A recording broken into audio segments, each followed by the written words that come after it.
Here we are again for another advanced tip video. This time we're going to take a look at a couple games that take advantage of the target functionality in WarioWare D.I.Y. with some pretty neat results. The target travel type is really useful in its basic role, but it's especially powerful and flexible when combined with other AI actions.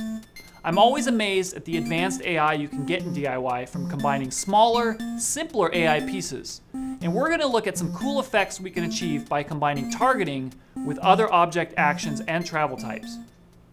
I want to start by showing you one of Jimmy T's games called Kickin' It. You tap the foot to kick the ball and keep it from going off screen. This game features a few different target-related mechanics that I want to point out, but we'll get two obvious ones out of the way first. Take another look and notice what the foot does when I tap it. It targets the ball. It's a simple, effective use of targeting. The next thing to notice here is how the knee on the kicking leg moves. Well, what's going on here is that the knee is actually targeting the shin, and although visually abstract, it still gives it a very organic look. The last thing I want to point out is an interesting combination of targeting and roaming that's used to make the ball move in a random, realistic way. Take a look at the game now with the switch guide on, and notice the object here moving rapidly back and forth on the top of the screen. This is an object called flag, and we can see that it's just a blank object. And if we pop into the AI dictating the movement of the ball, we can see in AI slot 4 that when the ball touches the foot, its action is comprised of a target and a roam. A bounce type roam to be specific. So what happens here is that the target function sets the direction of the ball towards the rapidly moving flag object at the top of the screen, and then the roam function takes over to make it arc up then down. This explains why the soccer ball seems to move in a unique path every time it's kicked, because it starts its path by targeting the constantly moving flag object before it settles into its roam. It's a pretty neat effect from just combining two simple AI actions. We've seen now that the target function can help provide some very natural looking movement. In this soccer game, the foot, the leg, the ball, they all move in cool dynamic ways. That's something that can give your games a lot of flavor. Now let me quickly show you another simple application of targeting based on what we've learned already. I've done up a little tech demo with a car of a couple that's just been married.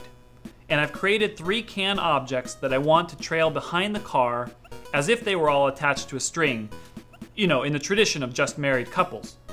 Well, I can use targeting to achieve my desired effect. So starting first with the AI of the big can, what we'll do is we'll make it travel, and we'll set it to roam and wiggle within an area like so.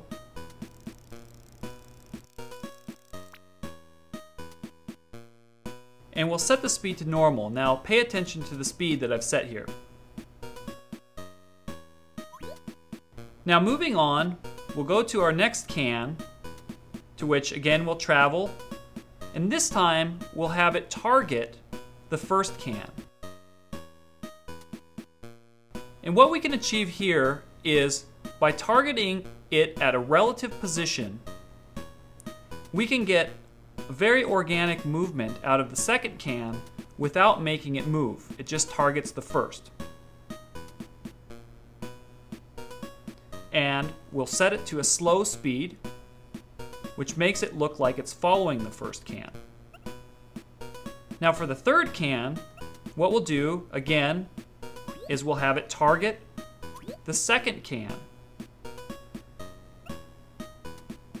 And once again, rather than targeting the object itself, it'll target a relative position along that imaginary string that's behind the car at the slowest speed possible.